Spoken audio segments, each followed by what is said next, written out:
Good morning, ma'am.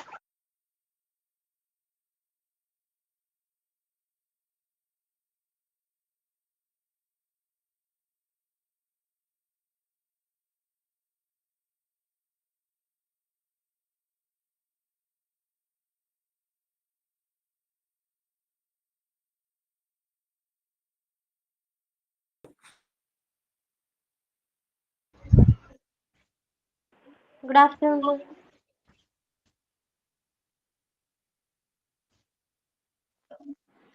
Good Good afternoon. afternoon. Good Good afternoon. afternoon, ma'am. Good Good afternoon. afternoon, ma'am. Good afternoon, Good ma'am. afternoon. Good afternoon, ma'am.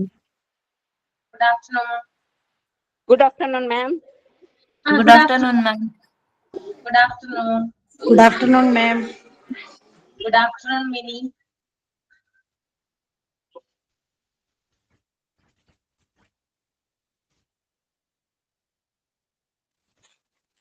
Signing ഉണ്ടോ? പ്രയറൊക്കെ ഉണ്ടോ ഒന്ന്? Page number എത്രയാണ് മാം? മാം page പ്രയറിൽ number ഏതാണ്? 26.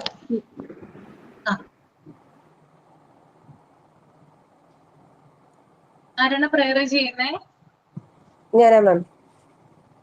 രേഷ്മ രാജേഷ് അല്ലേ? ആ. Okay.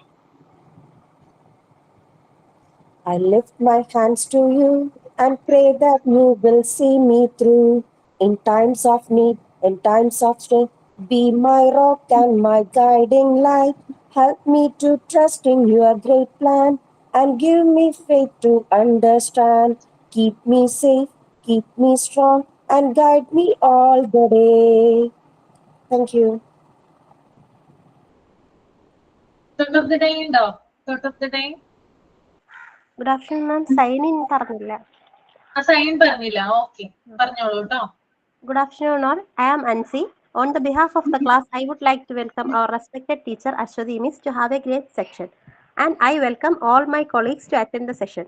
On last class, we had discussed about contents, types, and components of physical fitness. I hope all you understand. And we had attended a mock test, and I believe all had did a great job.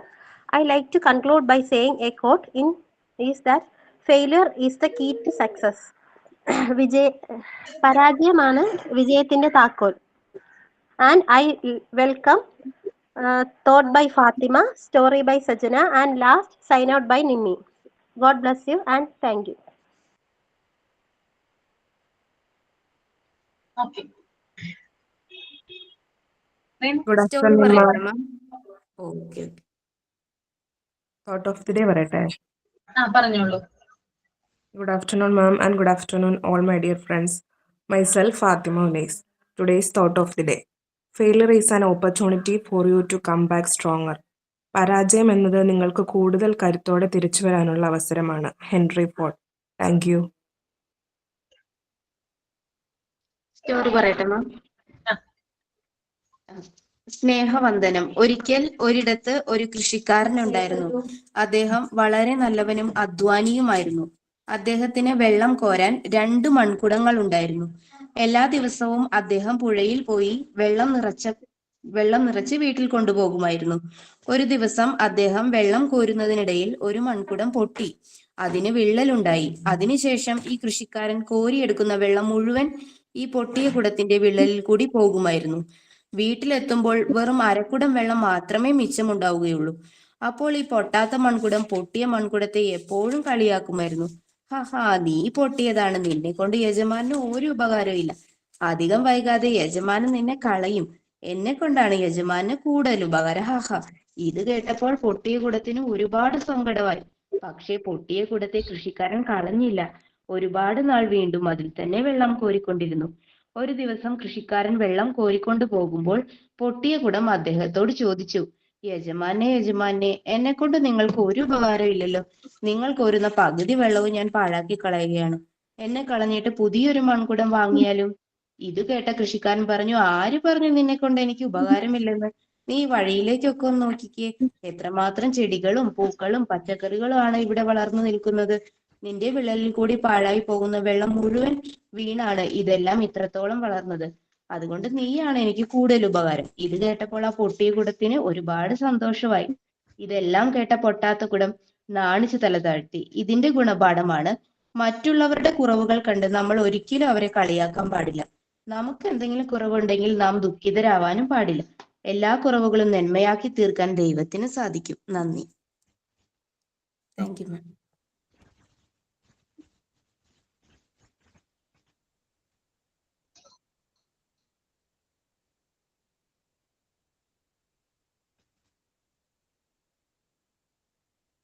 നമുക്ക് start ചെയ്യാമോ? ചെയ്യാമല്ലോ. Okay ma'am.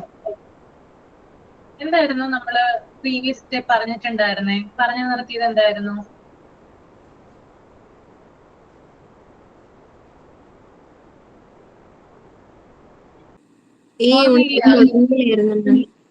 എന്താ? ഈ unit തുടങ്ങിയില്ലായിരുന്നു first, ഇപ്പൊ start ചെയ്തു. കുറച്ച് കാര്യങ്ങൾ ഞാൻ പറഞ്ഞു തന്നിട്ടുണ്ടായിരുന്നു അല്ലെ? ചില ടേംസും കാര്യങ്ങളൊക്കെ. പാൻഡമിക് എന്താണ്, അതൊക്കെ പറഞ്ഞു തന്നിട്ടുണ്ടായിരുന്നോ? ഇല്ല. ചെയ്തില്ലായിരുന്നു. നേരം ഡെയിലി അല്ല വീക്ക്ലി റൊട്ടീൻ നോക്കി അന്നത്തേക്ക് സമയം കഴിഞ്ഞായിരുന്നു. അപ്പൊ കഴിഞ്ഞപ്പോ ഒന്നും പറഞ്ഞു തന്നിട്ടില്ല ഹെൽത്ത് കെയറുമായി ബന്ധപ്പെട്ട്? ഇല്ല, ഫസ്റ്റ് ചാപ്റ്റർ കഴിഞ്ഞേ ഉള്ളൂ. ഫസ്റ്റ് ചാപ്റ്റർ കഴിഞ്ഞേ ഉള്ളൂ അല്ലേ? ഓക്കെ. അപ്പോ നമുക്ക് പുതിയൊരു ചാപ്റ്ററിലോട്ട് കിടക്കാം. ചാപ്റ്ററിന്റെ പേര് ഹെൽത്ത് കെയർ എന്നാണ്. യൂണിറ്റ് 7 കേട്ടോ. യൂണിറ്റ് 7 ആണ് കേട്ടോ. Part 1 unit 7 health care. നമ്മൾ എന്നും ചെയ്യുന്നത് പോലെ തന്നെ, അതായത് നമ്മൾ ആ ഒരു ചാപ്റ്ററിലേക്ക് കടക്കുന്നതിന് മുമ്പായിട്ട് ബേസ് ആയിട്ട് ചില കാര്യങ്ങൾ നമ്മൾ അറിഞ്ഞിരിക്കണം.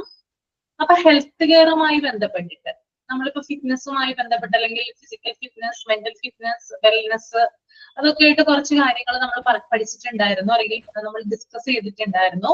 ഇനി അതുമായിട്ട് റിലേറ്റ് ചെയ്തുകൊണ്ട് തന്നെ നമുക്ക് ഹെൽത്ത് കെയറിനൊന്ന് പറയാം അല്ലെ? ആരാ പറയാ ഹെൽത്ത് കെയർ എന്താണ്? ഹെൽത്ത് കെയർ ഇവിടെ പ്രധാനമായിട്ടും ഇമ്പോർട്ടൻസ് കൊടുക്കുന്നത് എന്തിനാണ് ഒന്ന് പറയാമോ? Health care അസുഖമില്ലാത്ത ആരോഗ്യമായിരിക്കും.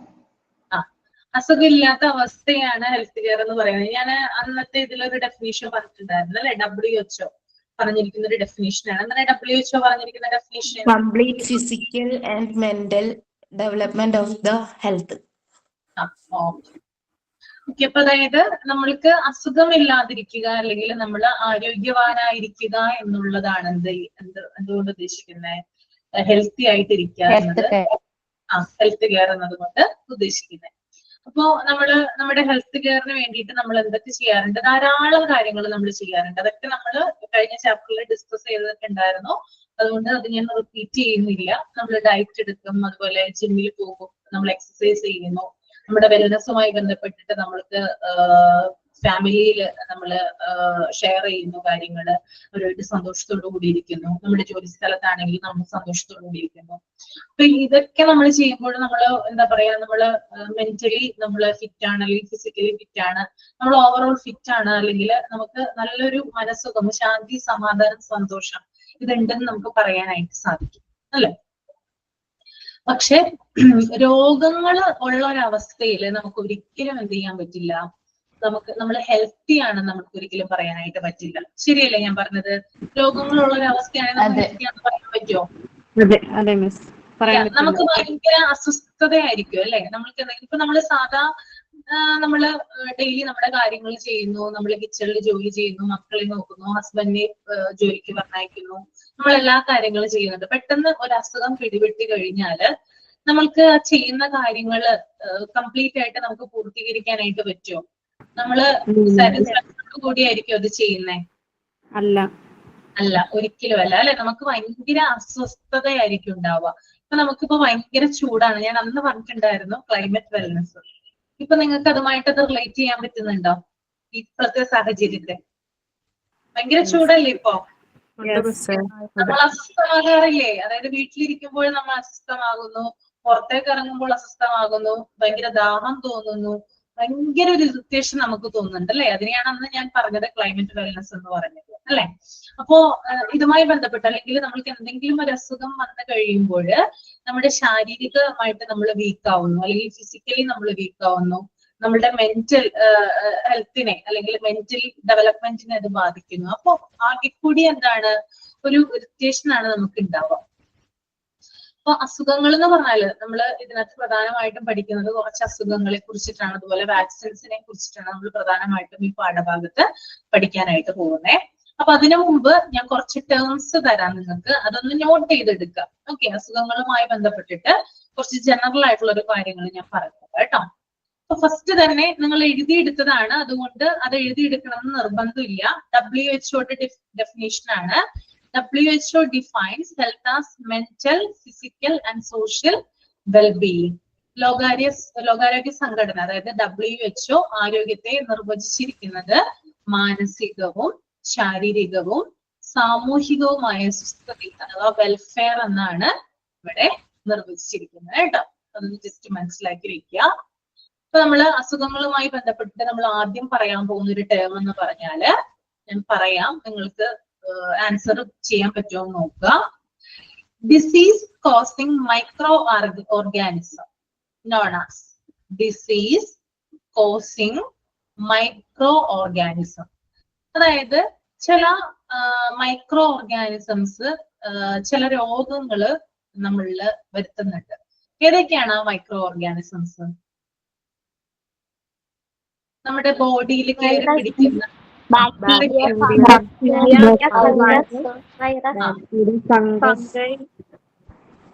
ഓക്കെ, ബാക്ടീരിയ ഉണ്ട്, വൈറസ് ഉണ്ട്, ഫംഗി ഉണ്ട്, പ്രോട്ടോസോവി ഉണ്ട്. ഇത്തരത്തിലുള്ള മൈക്രോ ഓർഗാനിസംസ് ആണ് എന്തുണ്ടാക്കുന്നത്? എന്താ നമുക്ക് ഉണ്ടാക്കുന്നത്? ഇവര് എന്താണ് ഉണ്ടാക്കുന്നത്? അസുഖങ്ങളെ പറ്റി പറയുമ്പോൾ എവിടെ നിന്നാണ് അതിന്റെ സോഴ്സ് വരുന്നത്? മൈക്രോ ഓർഗാനിസംസ് ആണ് അസുഖങ്ങള് നമ്മുടെ ബോഡിയിൽ ഉണ്ടാക്കുന്നത്. അപ്പൊ disease causing micro organism, bacteria, virus, fungi, protozoa. അതാണ് ആദ്യത്തെ പോയിന്റ് കേട്ടോ. രോഗങ്ങൾക്ക് കാരണമാകുന്ന സൂക്ഷ്മജീവികളാണ് bacteria, virus, protozoa. Disease causing micro organism. Okay, ആദ്യത്തെ പോയിന്റ് കിട്ടിയോ എല്ലാവർക്കും? ഓക്കെ, രണ്ടാമത്തെ പോയിന്റ് പറയുന്നത് disease that spread very quickly and generally known as. Disease that spread very quickly and are generally known as. വളരെ വേഗത്തിൽ പടർന്നു പിടിക്കുന്ന രോഗങ്ങൾ പൊതുവെ അറിയപ്പെടുന്ന പേരെന്താണ്? നിങ്ങൾ കേട്ടിട്ടുണ്ടാവും ചിലപ്പോ. എന്താണ്? Disease that spread very quickly are generally non. Endemic കേട്ടിട്ടുണ്ടോ? എൻഡമിക് എന്ന് പറയുന്ന ടേം കേട്ടിട്ടുണ്ടോ? കേട്ടിട്ടുണ്ട് അല്ലെ? ഒന്നുകൂടി ഞാൻ പറയാം. Disease that is spread very quickly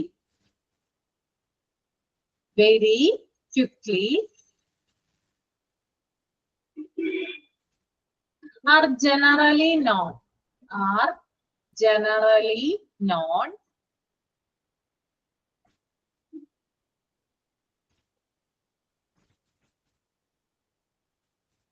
ഞാനിപ്പോ എന്ത് ടൈമാ പറഞ്ഞത് നിങ്ങളോട്?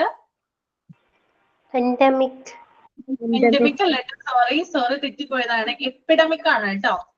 എൻഡമിക് വരുന്നേ ഉള്ളൂ, സോറി കേട്ടോ. എപ്പിഡമിക് ആണ്. Epidemic disease that spread very quickly are generally non epidemic. Okay, വളരെ വേഗത്തിൽ പടർന്നു പിടിക്കുന്ന രോഗങ്ങൾ പൊതുവെ അറിയപ്പെടുന്നത് എപ്പിഡമിക് എന്നാണ്.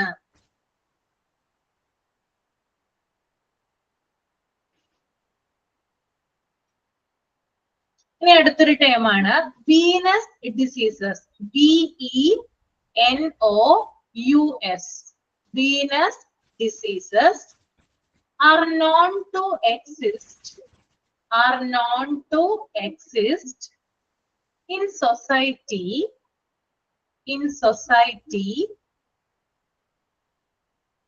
for a long time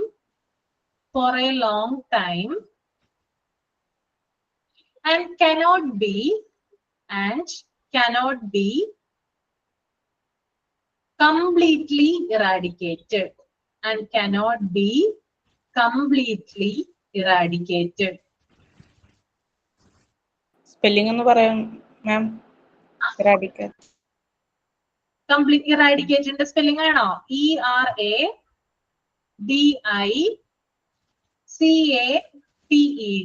eradicated. പിന്നെ മലയാളം പറഞ്ഞു തരാം. സമൂഹത്തിൽ വളരെ കാലങ്ങളായി നിലനിൽക്കുന്നതും പൂർണ്ണമായും തുടച്ചു മാറ്റാൻ കഴിയാത്തതുമായ രോഗങ്ങൾ. പറയാമോ ആർക്കെങ്കിലും? കുറെ കാലങ്ങളായി ഇത് സമൂഹത്തിൽ നിലനിൽക്കുന്നുണ്ട്, എന്നാൽ പൂർണ്ണമായിട്ട് ഇതിന് എന്ത് ചെയ്യാൻ പറ്റുന്നില്ല, തുടച്ചു മാറ്റാനായിട്ട് കഴിയുന്നില്ല. എന്തുതരം രോഗങ്ങളായിരിക്കും? പാൻഡമിക് ആണോ മാം?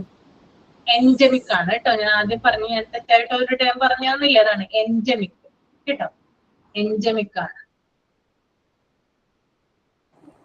ക്വസ്റ്റ്യന്റെ സ്റ്റാർട്ടിംഗ് ഒന്ന് പറഞ്ഞുതരോ?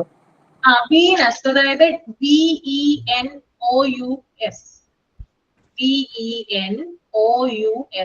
Diseases are known to exist in society for a long time and cannot be completely eradicated. Endemic.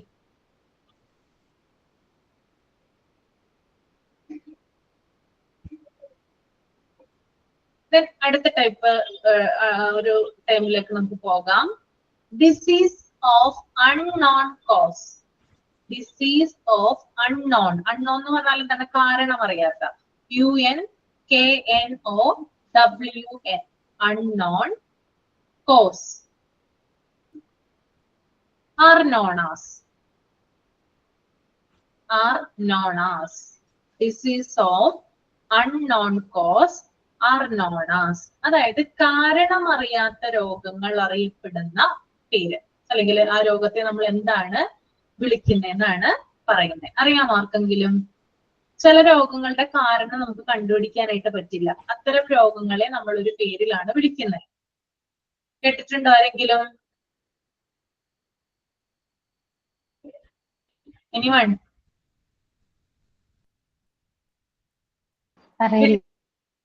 കേട്ടിട്ടില്ല?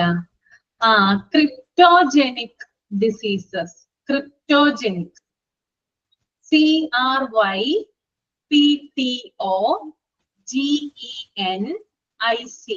Cryptogenic diseases.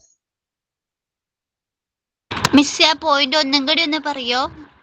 Disease of unknown, കാരണം അറിയാത്ത. അൺനോൺ കോസ്, കാരണം അറിയാത്ത രോഗങ്ങൾ are known as cryptogenic diseases. Cryptogenic diseases.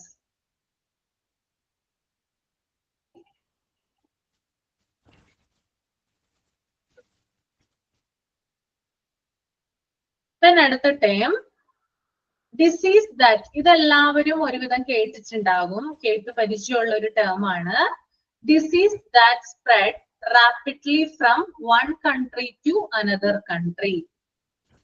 Diseases that spread rapidly from one country to another. ഒരു രാജ്യത്തിൽ നിന്ന് മറ്റൊരു രാജ്യത്തിലേക്ക് പടർന്നു പിടിക്കുന്ന രോഗങ്ങളെ എന്ത് പേരിലാണ് അറിയപ്പെടുന്നത്? എന്ത് പേരിലായിരിക്കാം? കൊറോണ. പാൻഡമിക്. കൊറോണ. കൊറോണ നമുക്ക് എക്സാമ്പിൾ ആയിട്ട് പറയാം. പാൻഡമിക് എന്നാണ് കേട്ടോ. പാൻഡമിക്. പാൻഡമിക് ഡിസീസിന് ഉദാഹരണമാണ് corona. Pandemic. Disease that spread rapidly from one country to another country. Pandemic. Example corona.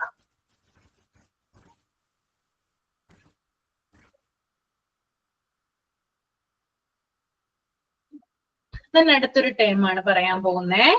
Diseases that are transmitted from animals to humans.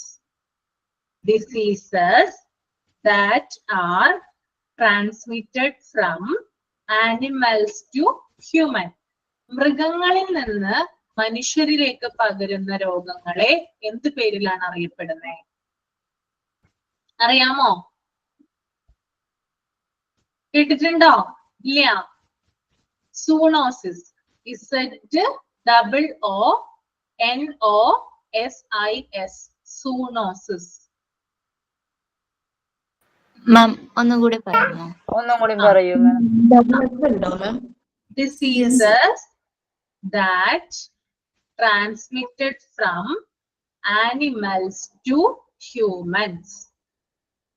മൃഗങ്ങളിൽ നിന്ന് മനുഷ്യരിലേക്ക് പകരുന്ന രോഗങ്ങൾ. സൂണോസിസ്.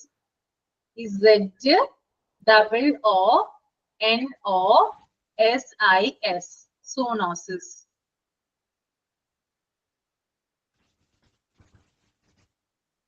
അടുത്തൊരു ടേം എന്ന് പറഞ്ഞാൽ നിങ്ങൾക്ക് എല്ലാവർക്കും ഫെമിലിയർ ആയിട്ടുള്ള ടേം ആണ്. നമ്മൾ കറന്റ് സിറ്റുവേഷനിൽ ഫേസ് ചെയ്തുകൊണ്ടിരിക്കുന്ന കാലത്തെയും നമ്മുടെ ഒരു പ്രശ്നമായിട്ടുള്ള ഒരു ടേം ആണ് ഇനി അടുത്തതായിട്ട് പറയാനായിട്ട് പോകുന്നത്. Diseases caused by wrong life style. Diseases caused by wrong life style. തെറ്റായ ജീവിതശൈലിയിലൂടെ ഉണ്ടാകുന്ന രോഗങ്ങൾ അറിയപ്പെടുന്ന പേര് എന്താണ്? അറിയാൻ പറ്റുമല്ലോ എല്ലാവർക്കും. Life style diseases. Life style diseases. ജീവിതശൈലി രോഗങ്ങൾ അല്ലെ, നമ്മളെല്ലാവരും ഫേസ് ചെയ്തുകൊണ്ടിരിക്കുന്ന ഒരു പ്രശ്നമാണ് അല്ലെ അത്. നമുക്ക് എന്തൊക്കെ എക്സാമ്പിൾ ആയിട്ട് പറയാം ലൈഫ് സ്റ്റൈൽ ഡിസീസസിന്? ഡയബറ്റിസ്, ഡയബറ്റീസ് പറയാം. പ്രഷർ, കൊളസ്ട്രോൾ, കൊളസ്ട്രോൾ പറയാം. ഷുഗർ, ഒബിസിറ്റി പറയാം. ഇല്ലേ, പൊണ്ണത്തടി. ഒബിസിറ്റി പറയാം. പിന്നെ PCOD. PCOD, PCOS മുതലായിട്ടുള്ള ഹോർമോണൽ ചേഞ്ചസ് മൂലം ഉണ്ടാകുന്ന രോഗങ്ങൾ നമുക്ക് പറയാം. പിന്നെ ഫാറ്റി ലിവർ പറയാം. പിന്നെ എന്തൊക്കെയാണ്? സ്ട്രോക്ക് പറഞ്ഞൂടെ? പക്ഷാഘാതം, സ്ട്രോക്ക് പറയാം. ക്യാൻസർ. എന്താ? ആർത്രൈറ്റിസ്. ക്യാൻസർ അല്ലേ? ഒരു ലൈഫ് സ്റ്റൈൽ ഡിസീസിന്റെ വ്യക്തമായിട്ടുള്ള എക്സാമ്പിൾ ആണ് ക്യാൻസർ എന്ന് പറയുന്നത്. പിന്നെ അതുപോലെ തന്നെ ഹാർട്ട് ഡിസീസസ്, ഹൃദയ സംബന്ധമായിട്ടുള്ള രോഗങ്ങള്. ഇതൊക്കെ എന്താണ്? ലൈഫ് സ്റ്റൈൽ ഡിസീസസ് മൂലം ഉണ്ടാകുന്ന രോഗങ്ങളാണ്. ഓക്കെ, അപ്പൊ ഡയബറ്റീസ് പറഞ്ഞു. പിന്നെ ഹൈപ്പർ ടെൻഷൻ ഉണ്ട്, അതായത് നമ്മുടെ ബ്ലഡ് പ്രഷർ, അത് പറയാം. ഒബിസിറ്റി പറയാം, കൊളസ്ട്രോൾ പറയാം, സ്ട്രോക്ക് പറയാം, ഹാർട്ട് ഡിസീസ് പറയാം, ക്യാൻസർ, PCOD, PCOS. ഇതൊക്കെ എന്താണ്? ലൈഫ് സ്റ്റൈൽ ഡിസീസസിന് എക്സാമ്പിൾ ആണ്. ഓക്കെ, അപ്പൊ നിങ്ങൾ ഇപ്പൊ ഇത്രയും രോഗങ്ങൾ ഞാൻ പറഞ്ഞല്ലേ, ഇതിനകത്ത് ഏതെങ്കിലും ഒരു പ്രശ്നം നേരിടുന്ന ആരെങ്കിലും ഉണ്ടോ? PCOD ഉണ്ട്. എത്ര കാലമായിട്ടുണ്ട്? വൈഷ്ണവി അമ്മു അല്ലെ? അതെ, എത്ര കാലമായിട്ടുണ്ട് PCOD? കുറച്ച് നാളായിട്ടുണ്ട്. പീരിയഡ്സ് ഒക്കെ മിസ്സിങ് ആവും. പീരിയഡ്സ് വരുമ്പോ ഓവർ ബ്ലീഡിങ് ആയിരിക്കും. മരുന്ന് കഴിച്ചുകൊണ്ടിരുന്നായിരുന്നു. അത് മാരേജ് കഴിഞ്ഞപ്പോഴായിരുന്നു കൂടുതൽ അറിഞ്ഞത് അങ്ങനെ ഒരു ഇതുണ്ടെന്ന്. ഇപ്പൊ അതിന് മരുന്ന് എടുത്തോണ്ടിരിക്കുക, മരുന്ന് കഴിച്ചുകൊണ്ടിരിക്കുക. മരുന്ന് കഴിക്കുമ്പോ നമുക്ക് കുഴപ്പമില്ല, എല്ലാ മന്തിലും കറക്റ്റ് ഡേറ്റ് ആവും. പക്ഷെ നമ്മൾ മരുന്നൊന്ന് സ്റ്റോപ്പ് ചെയ്താൽ അത് പിന്നെയും ഇറഗുലർ ആയി തുടങ്ങും. അങ്ങനെ ഒരു പ്രശ്നമുണ്ട്. ഡോക്ടർ എന്തൊക്കെയാണ് സജസ്റ്റ് ചെയ്തിട്ടുള്ളത്? മരുന്ന് മാത്രമാണ്? ഡയറ്റും എക്സസൈസും ഒക്കെ പറഞ്ഞിട്ടുണ്ടോ ചെയ്യാനായിട്ട്? ഉണ്ട്. ഡയറ്റ് നോക്കണം. ജങ്ക് ഫുഡ്സ്, സ്വീറ്റ്സ് അതൊക്കെ കൂടുതൽ ഒഴിവാക്കാൻ പറഞ്ഞിട്ടുണ്ട്. ഫുഡ് നല്ലോണം കൺട്രോൾ ചെയ്യാൻ പറഞ്ഞു. വെജിറ്റബിൾസ്, ഇലക്കറികളൊക്കെ കൂടുതൽ കഴിച്ചിട്ട് അല്ലാത്ത അരിയാഹാരങ്ങളൊക്കെ കുറയ്ക്കാൻ പറഞ്ഞു. ഫ്രൂട്ട്സ്, വെജിറ്റബിൾസ് ഒക്കെ കൂടുതൽ കഴിക്കണം. നല്ലോണം വെള്ളം കുടിക്കണം എന്ന് പറഞ്ഞു.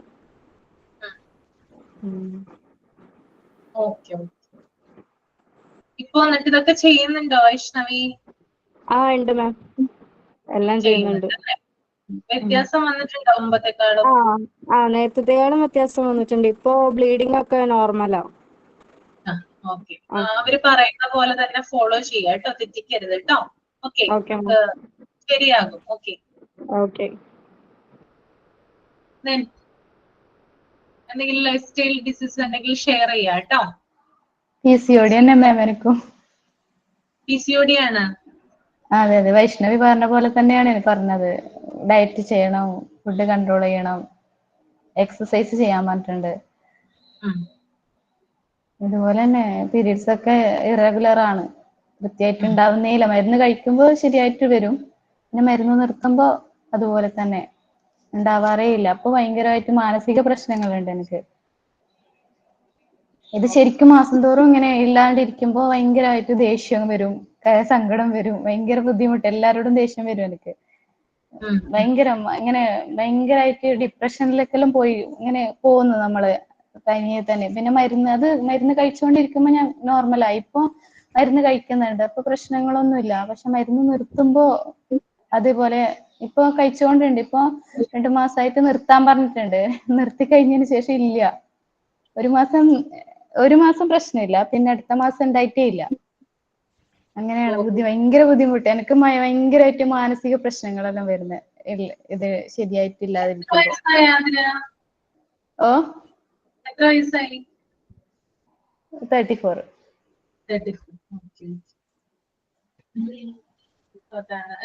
ഫാമിലി സപ്പോർട്ട് ഒക്കെ ഉണ്ടോ? കുഴപ്പമൊന്നുമില്ലല്ലോ? ഇല്ല, ഫാമിലി നല്ല സപ്പോർട്ട് ഉണ്ട്, അതുകൊണ്ട് തന്നെ ഒരു പ്രശ്നമില്ല. പിള്ളേര് അത് വൈഷ്ണവി പറഞ്ഞ പോലെ കല്യാണത്തിന് ശേഷമാണ് അത് അറിഞ്ഞത്. അപ്പൊ ആദ്യമൊന്നും അങ്ങനെ ശ്രദ്ധിക്കുന്നില്ലല്ലോ. അതിനുശേഷം പ്രഗ്നന്റ് ആവാണ്ടിരിക്കുമ്പോഴാണ് നമ്മളിങ്ങനെ പോയിട്ട് പിന്നെ ശ്രദ്ധിച്ചത്. അപ്പൊ പറഞ്ഞു PCOD ഉണ്ട്, മരുന്ന് കഴിക്കണം. അപ്പൊ പിന്നെ എനിക്ക് 2 കുട്ടികളുണ്ട് ഇപ്പൊ. ഇപ്പൊ എന്നിട്ട് പിന്നെ കുറച്ചു കാലം പ്രശ്നങ്ങളൊന്നും ഉണ്ടായിട്ടോ. പിന്നെ ഇപ്പൊ ആദ്യം അങ്ങനെ തുടങ്ങി. ഇപ്പൊ ഇതെല്ലാം കഴിഞ്ഞില്ലേ, പ്രഗ്നൻസി സമയത്തൊന്നും പ്രശ്നമൊന്നും ഉണ്ടായിരുന്നില്ല. ഇപ്പൊ അത് കഴിഞ്ഞ് കുറെ കാലം കഴിയുമ്പോ പിന്നെ അത് കുഴപ്പമില്ലായിരിക്കും, ഇല്ലെങ്കിൽ പ്രശ്നമില്ല എന്ന് വിചാരിച്ചിട്ടുണ്ടായോ. പക്ഷെ ഇല്ലാണ്ടിരിക്കുമ്പോ മാനസികമായിട്ട് നമ്മളങ്ങനെ ഇങ്ങനെ ഡൗൺ ആവുമ്പോ പിന്നെ ഞാനിപ്പോ സ്ഥിരമായിട്ട് മരുന്ന് എടുക്കുന്നുണ്ട്. കുറെ വർഷമായിട്ട് സ്ഥിരമായിട്ട് മരുന്ന് ഉണ്ട്, അതിന് നിർത്താൻ പറ്റുന്നില്ല. അതിനിപ്പോ ഇനി ഒന്നുകൂടി പോയിട്ട് ഇനിയിപ്പോ സ്കാൻ ചെയ്യാൻ പറഞ്ഞിട്ടുണ്ട് അടുത്ത മാസം പോയി കഴിഞ്ഞിട്ട്. എന്തുകൊണ്ട് ഹോർമോണിന്റെ പ്രശ്നം തന്നെ. ഹോർമോൺ ഭയങ്കരമായിട്ട് കുറച്ച് മരുന്ന് കഴിച്ച് ഡയറ്റ് എല്ലാം ചെയ്ത് എക്സസൈസ് എല്ലാം ചെയ്യുമ്പോ നോർമൽ ആയായിരുന്നു. പിന്നെ ഇനിയിപ്പോ ഒന്നുകൂടി സ്കാൻ ചെയ്യാൻ പറഞ്ഞിട്ടുണ്ട്. ബ്ലഡ് എല്ലാം ടെസ്റ്റ് ചെയ്ത് സ്കാനിങ് എല്ലാം ചെയ്യാൻ പറഞ്ഞിട്ടുണ്ട് അടുത്ത മാസം. അല്ലാണ്ട് പിന്നെ ഇതില്ല, വേറെ പ്രശ്നങ്ങളൊന്നും ഇല്ല. ഇപ്പൊ ഇത് ഇല്ലാതിരിക്കുമ്പോ നമുക്ക് ഭയങ്കര മൈൻഡെല്ലാം വല്ലാതെ എന്തെല്ലോ ആവുന്നു. സാരില്ല കേട്ടോ, അത് കുറച്ച് കഴിയുമ്പോ ഓക്കെ ആയിക്കോളും. ശരിയാവുന്ന് വിചാരിക്കുന്നു. പിന്നെ വീട്ടില് കുഴപ്പമൊന്നും ഇല്ലാത്തതുകൊണ്ട് പ്രശ്നമില്ല. കൃത്യമായിട്ട് ഫോളോ ചെയ്താൽ മതി, പറയുന്ന കാര്യങ്ങളൊക്കെ തെറ്റിക്കാണ്ട് ഫോളോ ചെയ്താൽ മതി. പിന്നെ തൈറോയിഡ് വിട്ടുപോയിട്ട്, തൈറോയിഡ് എന്ന് പറഞ്ഞാൽ ലൈഫ് സ്റ്റൈൽ ഡിസീസിന് എക്സാമ്പിൾ ആയിട്ട് വരുന്നതാണ്. തൈറോയിഡ് ഉള്ള ആരെങ്കിലും ഉണ്ടോ? തൈറോയിഡിന്റെ പ്രശ്നമുള്ള ആരെങ്കിലും ഉണ്ടോ? എന്റെ അമ്മയ്ക്ക് നിമ്മി സേവിയർ, നിമ്മി അല്ലേ? അമ്മയ്ക്ക് ഉണ്ടായിരുന്നു.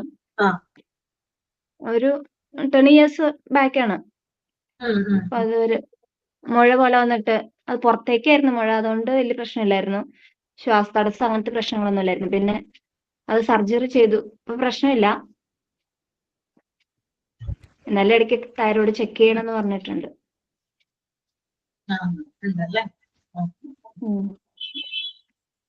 അൻസി വയസ്സ് ഉമ്മയ്ക്ക് ഉണ്ടായിരുന്ന ഓപ്പറേഷൻ കഴിഞ്ഞു അല്ലേ? ഓക്കെ. അപ്പോ ഇതൊക്കെ എന്താണ്, അതായത് നമ്മുടെ തെറ്റായിട്ടുള്ള ജീവിത ശൈലി മൂലം ഉണ്ടാകുന്ന രോഗങ്ങളാണ്. നമ്മള് തെറ്റായിട്ടുള്ള ഒരു ലൈഫ് സ്റ്റൈലാണ് നമ്മൾ ഫോളോ ചെയ്യുന്നെങ്കിൽ അതിന്റെ ആഫ്റ്റർ എഫക്റ്റ് ആയിട്ട് നമ്മൾക്ക് വരുന്ന രോഗങ്ങളാണ് ഈ പറഞ്ഞതൊക്കെ കേട്ടോ. ഓക്കെ, അപ്പൊ നമ്മളിപ്പോ ലൈഫ് സ്റ്റൈൽ ഡിസീസിനെ കുറിച്ച് പറഞ്ഞു. ഇനി നമ്മൾ അടുത്തത് പറയാനായിട്ട് പോകുന്നത് ഇമ്മ്യൂണിറ്റിയെ കുറിച്ചിട്ടാണ്. ഇമ്മ്യൂണിറ്റി എന്ന് പറഞ്ഞാൽ എന്താണ്? ഇമ്മ്യൂണിറ്റി പ്രതിരോധ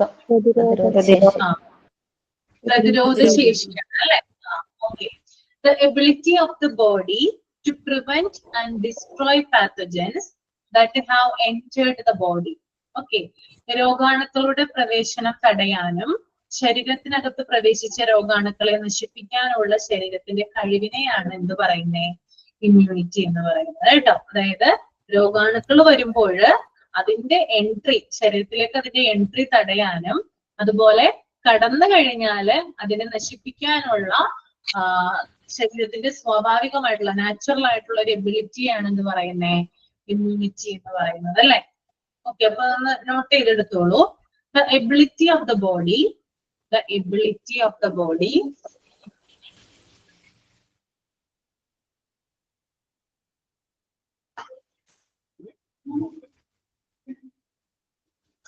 to prevent and destroy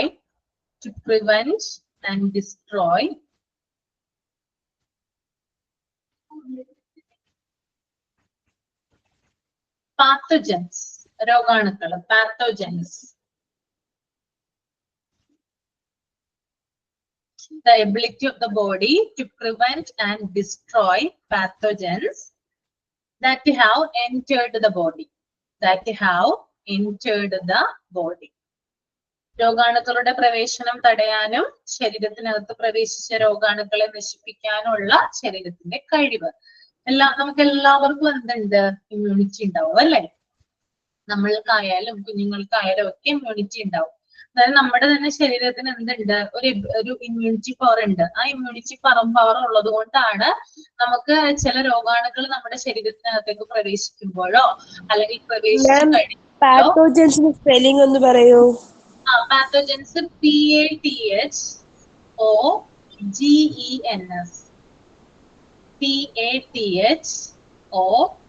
PATHOGENS. Okay ma'am. Okay, അപ്പോ നമ്മളിപ്പോ എന്താ പറയാ, നമ്മളിപ്പോ ഒരു ഹോസ്പിറ്റലിൽ പോവാണ്. ഹോസ്പിറ്റലിൽ പോകുമ്പോൾ ചിലപ്പോൾ നമ്മൾ ബൈസ്റ്റാൻഡർ ആയിട്ടായിരിക്കും പോവുക. നമ്മളൊരു കൂട്ടു പോകുന്നതായിരിക്കും ചിലപ്പോൾ.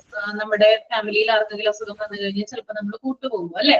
അപ്പൊ ഹോസ്പിറ്റലിൽ നമ്മൾ പോകുമ്പോൾ നമുക്കറിയാം അവിടെ എന്താണ്? നിറച്ച് രോഗികളാണ്, രോഗാണുക്കളുണ്ട് ധാരാളമായിട്ട്. അപ്പൊ നമ്മൾ അവിടെ ചെന്ന് കഴിഞ്ഞാല് നമ്മൾക്ക് നമ്മുടെ ശരീരത്തിന് ഓട്ടോമാറ്റിക് ആയിട്ട് ഇമ്മ്യൂണിറ്റി ഉണ്ടെങ്കിൽ അവിടുത്തെ രോഗാണുക്കള് എന്താ പറയാ, ആ ഹോസ്പിറ്റലിലെ രോഗാണുക്കള് നമ്മുടെ ശരീരത്തിൽ പ്രവേശിച്ചു കഴിഞ്ഞാല് നമ്മുടെ ശരീരത്തിന് എന്തുണ്ടാകും? അതിനെ പ്രതിരോധിക്കാനുള്ളൊരു ശേഷി ഉണ്ടല്ലോ അല്ലെ. അതിനെയാണ് എന്ത് പറയുന്നത്? ഇമ്മ്യൂണിറ്റി എന്ന് പറയുന്നത്. നമ്മുടെ കുഞ്ഞുങ്ങൾക്കും ഇമ്മ്യൂണിറ്റി ഉള്ള കുഞ്ഞുങ്ങളുണ്ട്, ഇമ്മ്യൂണിറ്റി ഇല്ലാത്ത കുഞ്ഞുങ്ങളും ഉണ്ട്. ഇപ്പൊ ചില കേസിൽ ഇമ്മ്യൂണിറ്റി കുറവായിട്ടുള്ള കുട്ടികൾ ഉണ്ടാവാറുണ്ട് അല്ലെ. എന്തുകൊണ്ടാണ് കുഞ്ഞുങ്ങൾക്ക് ഇമ്മ്യൂണിറ്റി കുറവ് ഉണ്ടാവാൻ കാരണം ഒന്ന് പറയാമോ? ഇമ്മ്യൂണിറ്റി കുറവുണ്ടാവാൻ കാരണം എന്താണ്? ഗർഭകാലത്തില് കുത്തിവയ്പ് എടുക്കാത്തതുകൊണ്ടായിരിക്കും. ന്യൂട്രീഷ്യസ് ആയിട്ടുള്ള ഫുഡ് കഴിക്കാത്തത് കൊണ്ട് അല്ലെ. അതായത് പോഷകാഹാരങ്ങൾ നിറഞ്ഞ ഫുഡ് കഴിച്ചാൽ മാത്രമാണ്, അല്ലെങ്കിൽ ഇമ്മ്യൂണിറ്റി കൂടുതലായിട്ട് എന്താ പറയാ ഡെവലപ്പ് ചെയ്യുന്ന ഫുഡ് കഴിച്ചാൽ മാത്രമാണ് എന്തുണ്ടാവുക? ഇമ്മ്യൂണിറ്റി ഓട്ടോമാറ്റിക് ആയിട്ട് ഉണ്ടാവുക. നിങ്ങളൊന്ന് ശ്രദ്ധിച്ചാൽ മതി, നിങ്ങളുടെ കുഞ്ഞുങ്ങൾ തന്നെ ഒരു മാസത്തിൽ എത്ര തവണ ആബ്സെന്റ് ആകുന്നുണ്ട് ശ്രദ്ധിച്ചാൽ മതി. ശ്രദ്ധിക്കാറുണ്ടോ അങ്ങനെ? എല്ലാ മാസവും ആബ്സെന്റ് ആകുന്ന കുട്ടികളുണ്ടോ?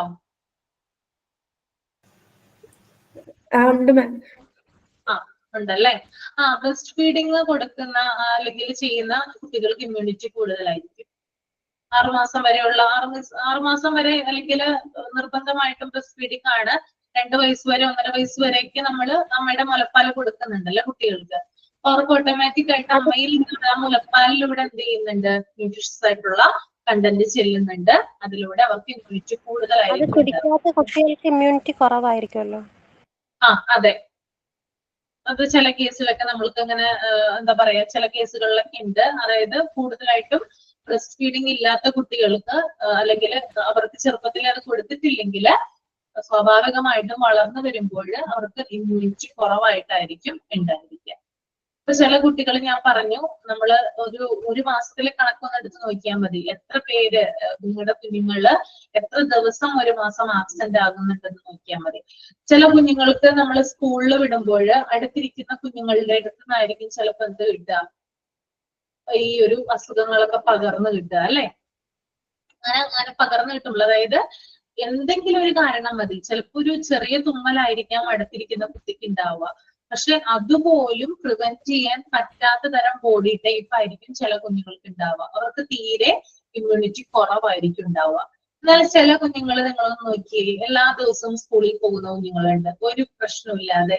പഠിത്തിരിക്കുന്ന കുട്ടികൾക്ക് അതിന്റെ അസുഖം വന്നാലും അവരെ ബാധിക്കാത്ത കുഞ്ഞുങ്ങളുണ്ട്. അവർക്കൊക്കെ ഇമ്മ്യൂണിറ്റി കൂടുതലായിട്ടായിരിക്കും ഉണ്ടായിരിക്കുക. നമ്മൾ ചെറുപ്പത്തിലേ തന്നെ എന്ത് കൊടുക്കണം, കുട്ടികൾക്ക് ന്യൂട്രീഷ്യസ് ആയിട്ടുള്ള കണ്ടന്റ് അടങ്ങിയിട്ടുള്ള ഫുഡ്സ് കൊടുത്താൽ മാത്രമാണ് എന്ത് കിട്ടുക, ഇമ്മ്യൂണിറ്റി കൂടുതലായിട്ട് ഉണ്ടാവുക. ഇലക്കറികളും പച്ചക്കറികളും പഴവർഗ്ഗങ്ങളും ഒക്കെ കൂടുതലായിട്ട് കൊടുത്തു കഴിഞ്ഞാൽ ഇമ്മ്യൂണിറ്റി അല്ലെങ്കിൽ പ്രതിരോധ ശേഷി കൂടുതലായിട്ട് വർദ്ധിക്കും. ഓക്കെ, ഇതൊന്നും കഴിക്കാത്ത കുട്ടികൾക്കാണ് ഇമ്മ്യൂണിറ്റി കുറയുകയും ഇടയ്ക്കിടയ്ക്ക് അസുഖങ്ങൾ ഉണ്ടാവുകയും ചെയ്യുന്നത്. ഓക്കെ, നിങ്ങൾ ആർക്കെങ്കിലും കുട്ടികൾക്ക് അങ്ങനെ ഇമ്മ്യൂണിറ്റി കുറവായിട്ടുള്ള? എന്റെ മോൾക്ക് അവള് ഫുഡ് കഴിക്കുന്ന ടൈമിൽ ഒരു കുഴപ്പമില്ലായിരുന്നു, പക്ഷെ ഇപ്പം ഫുഡ് കഴിക്കുന്നത് ഭയങ്കര കുറവാണ്. ഇപ്പൊ ഒരു മാസത്തിൽ തന്നെ 3-4 പ്രാവശ്യം ഹോസ്പിറ്റലിൽ കൊണ്ടുപോകാനേ ടൈമുള്ളൂ. എന്റെ എൽഡർ മോൾക്ക് അങ്ങനെ, ബട്ട് ബ്രസ്റ്റ് ഫീഡിങ് ടൈമിൽ തന്നെ ഉണ്ടായത്, ബട്ട് സ്റ്റിൽ ഇപ്പോഴും ഉണ്ട്. 3 months ആകുമ്പോ ഡോക്ടർ പറഞ്ഞു ഇമ്മ്യൂണിറ്റി നല്ലോണം കുറവുണ്ട്, ട്രാവൽ എല്ലാം ചെയ്യാൻ പാടില്ല. സോ 2 years എല്ലാം ട്രാവൽ എല്ലാം ചെയ്തിട്ടാ. ബട്ട് ഇപ്പോഴും അങ്ങനെ, ജസ്റ്റ് ആരെയും തുമ്മിയും മതി, അവൾ next day 1 week full bed return ആയിട്ട് പോകും. അപ്പൊ ഇങ്ങനെയുള്ള കാര്യങ്ങളൊക്കെ അത് നമ്മുടെ ഇമ്മ്യൂണിറ്റിയെ ബേസ് ചെയ്തുകൊണ്ടാണ്. അപ്പോ നല്ല നല്ല എന്താ പറയുക ന്യൂട്രീഷ്യസ് ആയിട്ടുള്ള ഫുഡ് നമ്മൾ അവർക്ക് പ്രൊവൈഡ് ചെയ്താൽ മാത്രമാണ് ഇതിനുള്ളൊരു പരിഹാരമായിട്ട് നമുക്ക് കാണാനായിട്ട്, അല്ലെങ്കിൽ ഒരു സൊല്യൂഷൻ ആയിട്ട് നമുക്ക് പറയാനായിട്ട് സാധിക്കുള്ളൂ കേട്ടോ. ഓക്കെ, അപ്പൊ നമ്മളിപ്പോ നോർമൽ എബിലിറ്റിനെ കുറിച്ചിട്ടാണ് പറയുന്നത്. നമ്മുടെ ബോഡിക്ക് ഉണ്ടാകുന്ന നോർമൽ എബിലിറ്റി ആണ് ഇത് ഇമ്മ്യൂണിറ്റി എന്ന് പറയുന്നത്. ഇനി ഇമ്മ്യൂണൈസേഷനിലേക്ക് നമുക്ക് വരാം. ഇമ്മ്യൂണൈസേഷൻ എന്താണ്? ഇമ്മ്യൂണൈസേഷൻ നമ്മൾ അങ്ങോട്ട് കൊടുത്തിട്ട് ഉണ്ടാവുന്ന ഇമ്മ്യൂണിറ്റി. അതായത് immunisation body and artificial ability to fight diseases. രോഗങ്ങളെ പ്രതിരോധിക്കാൻ അല്ലെങ്കിൽ രോഗങ്ങളെ പ്രിവെന്റ് ചെയ്യുന്നതിന് വേണ്ടിയിട്ട് നമ്മുടെ ബോഡിക്ക് ആർട്ടിഫിഷ്യൽ ആയിട്ട് എബിലിറ്റി ഉണ്ടാക്കി കൊടുക്കുന്നതിനെയാണ്, അല്ലെങ്കിൽ അതിനെ സഹായിക്കുന്ന കുത്തിവയ്പ്പുകളെ അല്ലെങ്കിൽ വാക്സിൻസ് അല്ലെങ്കിൽ എന്താ പറയാ ഇമ്മ്യൂണൈസേഷനെയാണ് നമ്മൾ എന്ത് പറയാ ഈ ഒരു കാറ്റഗറിയിൽ പെടുത്തുക. നമുക്ക് നോർമൽ ആയിട്ട് നമ്മൾക്ക് എബിലിറ്റി ഇല്ലെന്ന് വിചാരിക്കാം. അപ്പൊ എന്ത് ചെയ്യും, നമ്മള് ധാരാളം കുത്തിവയ്പ്പുകളിലൂടെ അല്ലെങ്കിൽ വാക്സിൻസ് ഒക്കെ പ്രൊവൈഡ് ചെയ്യുന്നതിലൂടെ നമ്മുടെ ബോഡിക്ക് എബിലിറ്റി ഉണ്ടാക്കി കൊടുക്കുക ചെയ്യുന്നത്. That is immunization. അപ്പൊ അതൊന്ന് എഴുതിയെടുക്കുക കേട്ടോ.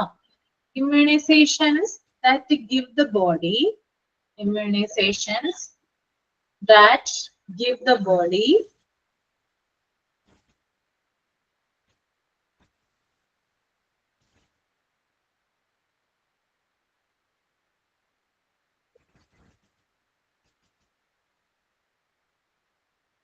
an artificial ability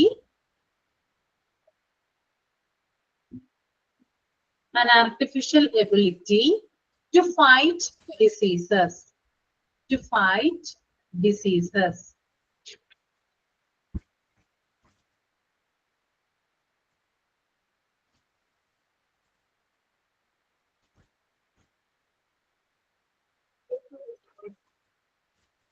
രോഗങ്ങളെ പ്രതിരോധിക്കാൻ ശരീരത്തിന് കൃത്രിമമായി കഴിവ് നേടിക്കൊടുക്കുന്ന കുത്തിവയ്പ്പുകൾ. ഓക്കെ, ഇമ്മ്യൂണൈസേഷൻ കേട്ടോ. രോഗങ്ങളെ പ്രതിരോധിക്കാൻ ശരീരത്തിന് കൃത്രിമമായി കഴിവ് നേടിക്കൊടുക്കുന്ന കുത്തിവയ്പ്പുകൾ. ഓക്കെ, ഇനി അടുത്തൊരു പോയിന്റ് വരുന്നത് substance used for artificial immunity.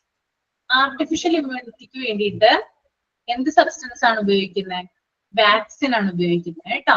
Okay, substance used for artificial immunity. കൃത്രിമ പ്രതിരോധവൽക്കരണത്തിന് ഉപയോഗിക്കുന്ന വസ്തുക്കളെയാണ് നമ്മൾ വാക്സിനുകൾ എന്ന് പറയുന്നത്. Substance used for artificial immunity, vaccines. Substance used for artificial immunity, vaccines. Substance ആണോ പറയണ മേഡം? സബ്സ്റ്റൻസ് ഘടകങ്ങൾ എന്ന് പറയാം, വസ്തുക്കളാണ്. SUBSTANCE, substance. Okay.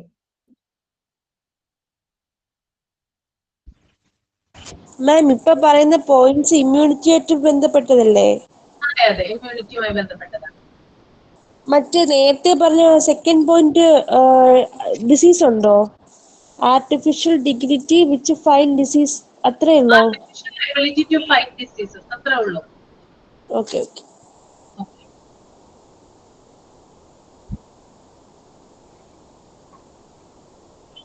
അപ്പൊ നമ്മള് വാക്സിൻസുമായി ബന്ധപ്പെട്ട് പ്രധാനമായിട്ടും പറയുമ്പോൾ നമ്മള് എന്താ പറയാ, ഒരു ഡ്രോപ്സ് നമ്മൾ പ്രൊവൈഡ് ചെയ്യാറുണ്ടല്ലോ കുട്ടികൾക്ക്. ഡ്രോപ്സിന്റെ പേരെന്താ? പോളിയോ. പോളിയോ വാക്സിൻ അല്ലെ, പോളിയോ കൊടുക്കാറുണ്ട് അല്ലെ. അപ്പൊ അതും കൂടി ഒന്ന് എഴുതി വെക്കുക. At what age is the polio vaccine given to children? At what age is the polio vaccine given to children?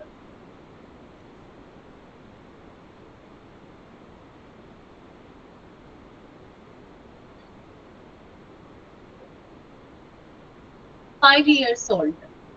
5 years old. 5 വയസ്സ് വരെയുള്ള കുട്ടികൾക്കാണ് നമ്മൾ എന്ത് കൊടുക്കുന്നത്? പോളിയോ വാക്സിൻ പ്രൊവൈഡ് ചെയ്യുന്നത് കേട്ടോ. ഓക്കെ. ഇനി എത്ര തവണയാണ് നമ്മൾ കൊടുക്കുന്നത് പോളിയോ വാക്സിൻ? 5 വയസ്സ് വരെ എത്ര ഡ്രോപ്സ്, എത്ര ടൈംസ് നമ്മൾ കൊടുക്കും? 5 വയസ്സ് വരെ എത്രയാണെന്നൊന്ന് പറയാവോ? പോളിയോ തുള്ളി മരുന്ന് കുഞ്ഞിന് എത്ര തവണയാണ് നമ്മൾ നൽകേണ്ടത്? എണ്ണീറ്റുണ്ടോ? 7 പ്രാവശ്യമാണ് കേട്ടോ. 7 times. 7 times ആണ് നമ്മൾക്ക് കുഞ്ഞുങ്ങൾക്ക് എന്ത് കൊടുക്കുക? പോളിയോ പ്രൊവൈഡ് ചെയ്യുക. പോളിയോ വാക്സിൻ കൊടുക്കുക 7 times.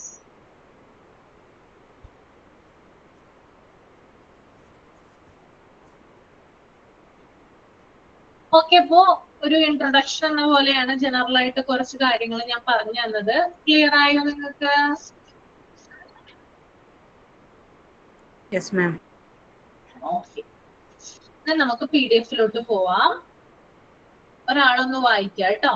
ഇമ്മ്യൂണൈസേഷന്റെ ഭാഗമായിട്ട് വരുന്നതാണ് ഡിഫ്തീരിയ, പെർട്ടൂസിസ് ആൻഡ് ടെറ്റനസ്. ഒന്ന് വായിക്കാം. മാം ഞാൻ വായിക്കാം. ആരാ വായിക്കുന്നേ? അമീഷ. ഓക്കെ ഓക്കെ, വായിച്ചോളൂ. Immunization against these 3 diseases is given in one connected shot, the DPT shot. The first is given when the baby is 6 weeks old, followed by a second at 10 weeks, and a third at 14 weeks, at 18 months, and again at 4 and 1.5 years. A booster DPT shot is given. Between the age of 12 and 14 years, the child is given a booster for diphtheria and tetanus, but not for pertussis. എന്താ മനസ്സിലായത് അമീഷേ വായിച്ചിട്ട്? Vaccine കൊടുക്കുന്ന ഇതാണ് മാം പറയുന്ന. ബേബിക്ക് ആദ്യത്തെ 6 വീക്സിൽ കൊടുക്കും, പിന്നെ 10th വീക്കിൽ കൊടുക്കും, പിന്നെ 14 വീക്സിൽ കൊടുക്കും. അത് കഴിഞ്ഞിട്ട് പിന്നെ 18 മന്തില് പിന്നെയും ഇതുപോലെ 4ലും ഒരു ഹാഫ് ഇയറിലും കൊടുക്കാറുണ്ട്. ബൂസ്റ്റർ DPT ആണ് ഷോട്ട് കൊടുക്കുന്നത്. പിന്നെ 12ലും 14 വയസ്സിനിടയ്ക്കും കുഞ്ഞിന് ബൂസ്റ്റർ കൊടുക്കാറുണ്ട്. അത് ഡൈഫ്തീരിയയ്ക്കും ടെറ്റനസിനും വേണ്ടിയിട്ടുള്ള ബൂസ്റ്ററാണ് കൊടുക്കുന്നത്, പക്ഷെ പെർtusisന് വേണ്ടിയുള്ളതല്ല എന്നാണ് പറയുന്നത്. അപ്പൊ നമുക്ക് ഡിഫ്തീരിയ, പെർട്ടൂസിസ് ആൻഡ് ടെറ്റനസ് 3 രോഗങ്ങളെ കുറിച്ച് ആദ്യം നോക്കാം. അതിനുശേഷം അതിന്റെ വാക്സിൻസും കാര്യങ്ങളൊക്കെ എങ്ങനെയാണ് പ്രൊവൈഡ് ചെയ്യുന്നത് നോക്കാം. അപ്പൊ ആദ്യത്തെ രോഗം ഏതാണ്? ആദ്യത്തെ ഡിസീസ് ഏതാ കൊടുത്തിരിക്കുന്നത്? ഡിഫ്തീരിയ. ആർക്കെങ്കിലും വന്നിട്ടുണ്ടോ ഡിഫ്തീരിയ? ചെറുപ്പകാലത്തിൽ വന്നിട്ടുണ്ടോ ആർക്കെങ്കിലും ഡിഫ്തീരിയ വന്നിട്ടുണ്ടോ? ഇല്ല. ഇല്ല.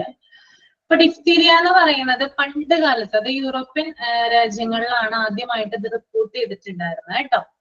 ഓക്കെ, അതായത് ഈ ഒരു അസുഖം വന്നതിന് ശേഷം ധാരാളം ആളുകൾ മരിക്കുകയുണ്ടായിരുന്നു. അതായത് അന്നത്തെ കാലത്തൊന്നും എനിക്ക് തോന്നുന്നു 1800s തോന്നുന്നു, 1813s അല്ലെങ്കിൽ 1814 ആ ഒരു കാലഘട്ടത്തിലൊക്കെ എന്ന് പറഞ്ഞാല് ഈ രോഗം പിടിപെട്ടിട്ട് വാക്സിൻ ഒന്നും ഉണ്ടായിരുന്നില്ല കറക്റ്റ് ആയിട്ട്. കുറെ ആളുകള് രാജ്യങ്ങളില് അതായത് നമ്മുടെ യൂറോപ്യൻ കൺട്രീസിൽ മരിക്കുകയുണ്ടായി. യൂറോപ്പിൽ ഇത് ആകമാനം സ്പ്രെഡ് ചെയ്തു. അവിടെ നിന്ന് അമേരിക്കയിലോട്ട്, വടക്കേ അമേരിക്ക, തെക്കേ അമേരിക്ക പോലുള്ള കോണ്ടിനെന്റ്സിലോട്ട് ഇത് സ്പ്രെഡ് ചെയ്തു.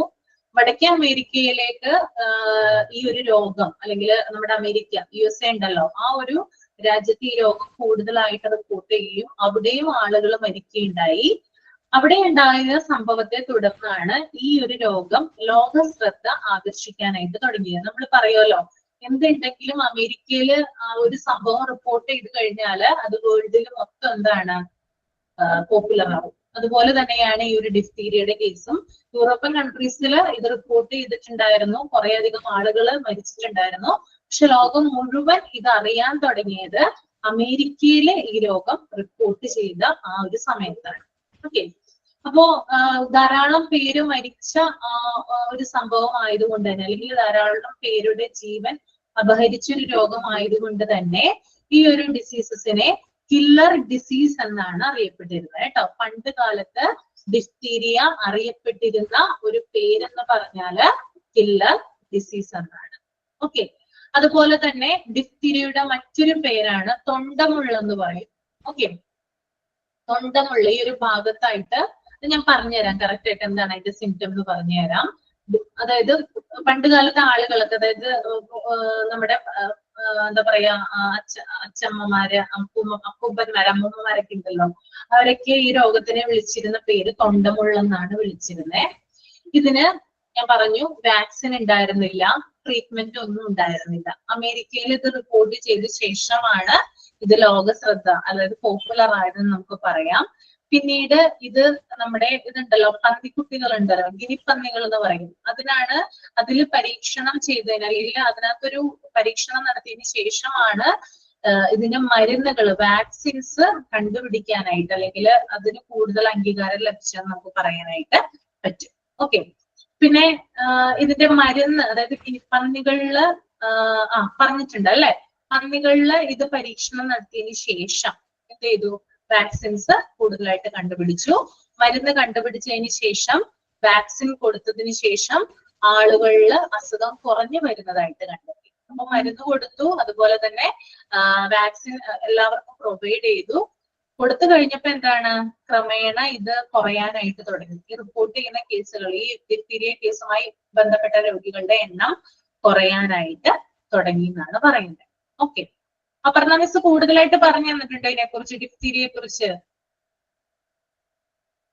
അതിന്റെ ബാക്ടീരിയന്റെ പേര് പറഞ്ഞു. ബാക്ടീരിയയുടെ പേരെന്താണ്?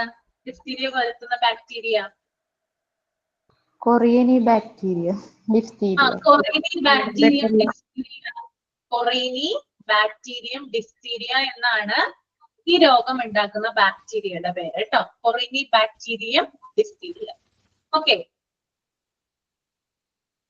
ഈ രോഗം ഒരാളുടെ ബോഡിയിൽ കയറി പറ്റിക്കഴിഞ്ഞാൽ, അല്ലെങ്കിൽ ഈ രോഗാണു എന്ത് ചെയ്യാം, ബോഡിയിൽ കയറി പറ്റിക്കഴിഞ്ഞാല് 2 to 5 ഡേയ്സിനുള്ളില് ഇൻഫെക്ഷൻ ഉണ്ടാകും. അതായത് ലക്ഷണങ്ങൾ കാണാനായിട്ട് തുടങ്ങുന്നു. എത്ര ദിവസത്തിനുള്ളിലാണ്? 2 തുടങ്ങി 5 ദിവസം, 2 to 5 ഡേയ്സിനുള്ളില് ഇൻഫെക്ഷൻ ഉണ്ടാകുന്നുണ്ട്. ഇതെങ്ങനെയാണ് പകരുന്നത്? ആർക്കെങ്കിലും അറിയാമോ? ഇതെങ്ങനെയാണ് സ്പ്രെഡ് ആവുന്നത്? എങ്ങനെയാണ് ഡിഫ്തീരിയ? അറിയാമോ? അറിയില്ല.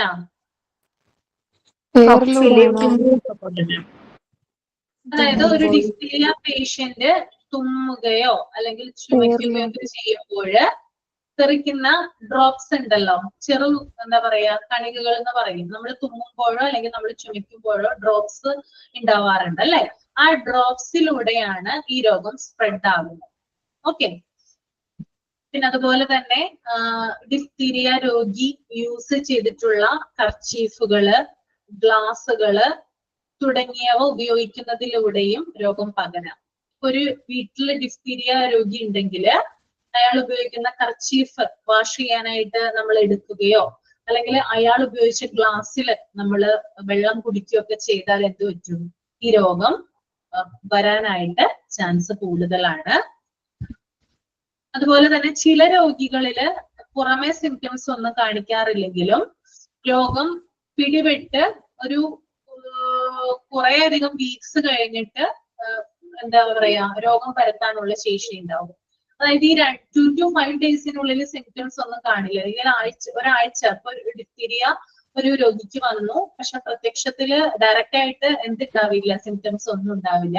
പക്ഷെ ആഴ്ചകള് കഴിഞ്ഞിട്ടും ആ രോഗിയില് ആ രോഗം പരത്താനുള്ള, ആ രോഗം സ്പ്രെഡ് ചെയ്യിക്കാനുള്ള ഒരു ശക്തി ഉണ്ടാവും, പവർ ഉണ്ടാവും എന്നാണ് പറയുന്നത്. ഓക്കെ, പിന്നെ അതുപോലെ തന്നെ ഡിഫ്തീരിയ ബാക്ടീരിയ ഞാൻ പറഞ്ഞു, കൊറോണി ബാക്ടീരിയം ഡിഫ്തീരിയ എന്ന് പറയുന്ന ബാക്ടീരിയ ആണ് ഇത് പരത്തുന്നത്.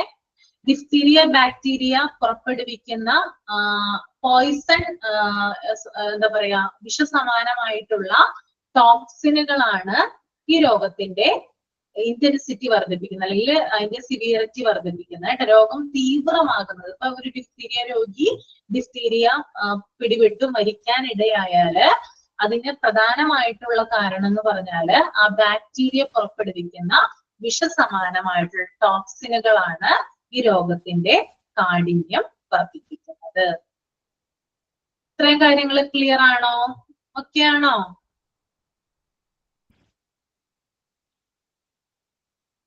ഓക്കെ ആണോ? മനസ്സിലായോ?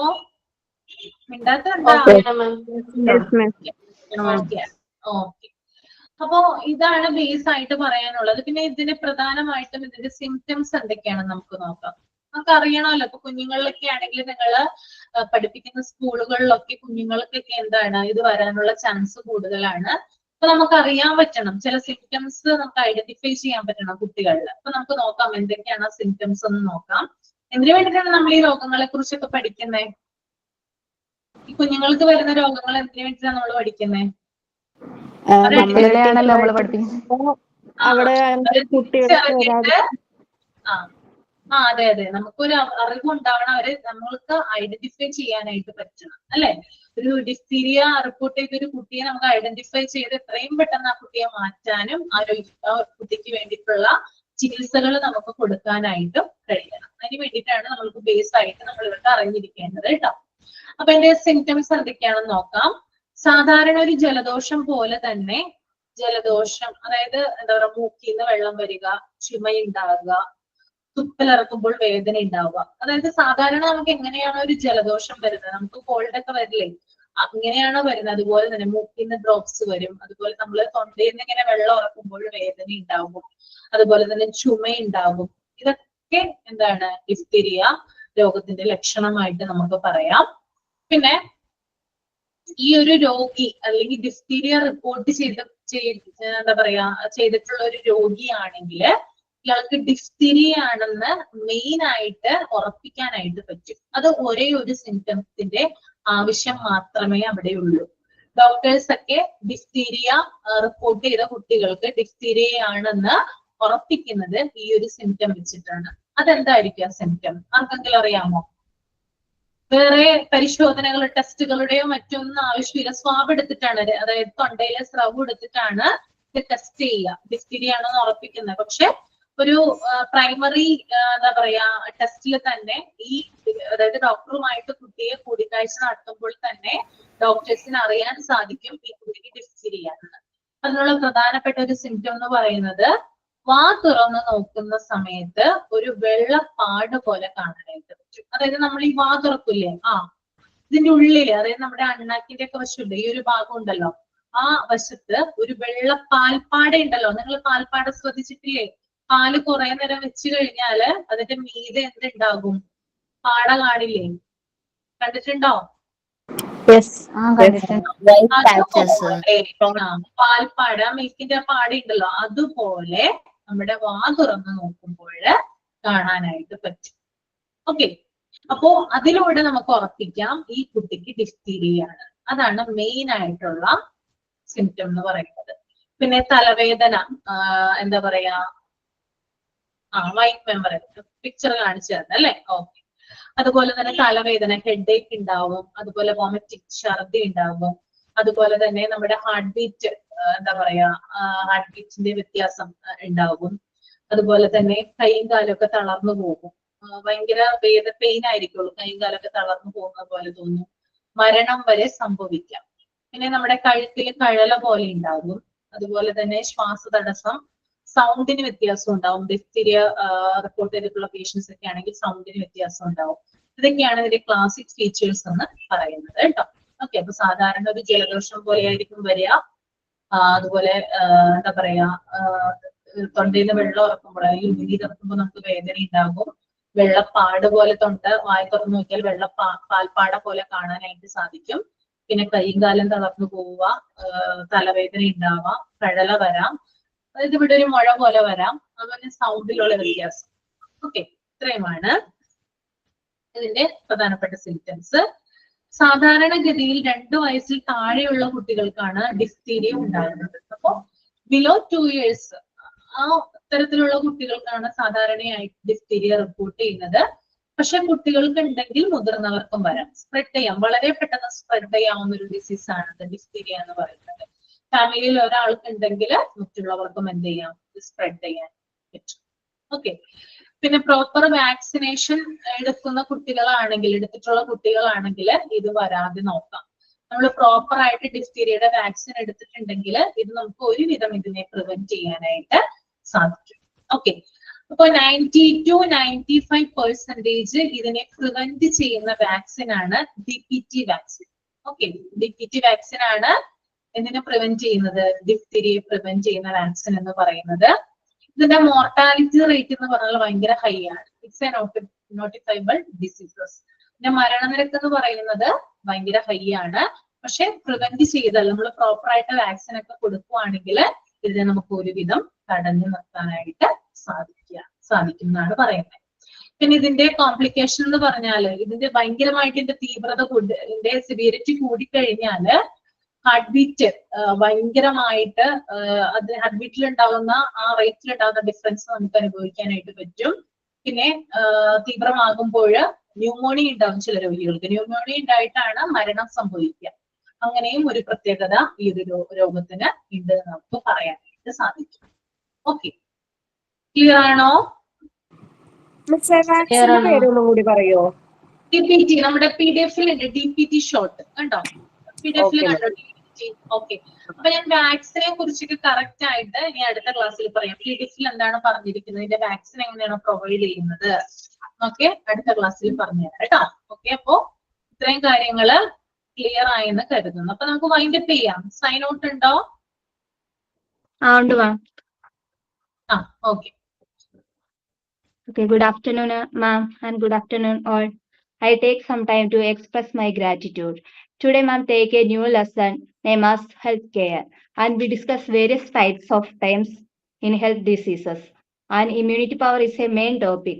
The ability of the body to prevent and destroy pathogenic that have entered the body. And we discuss about how to improve immunity power in children.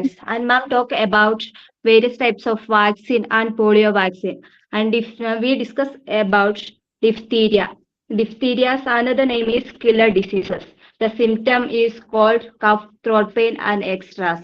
It's spread from coughing, choking, sneezing, and extras.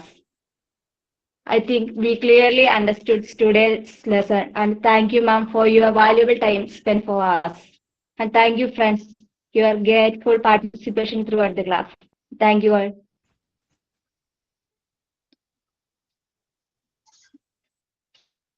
Okay, thank you, Nimmi. Thank you, ma'am. Thank you, miss. Thank you, miss.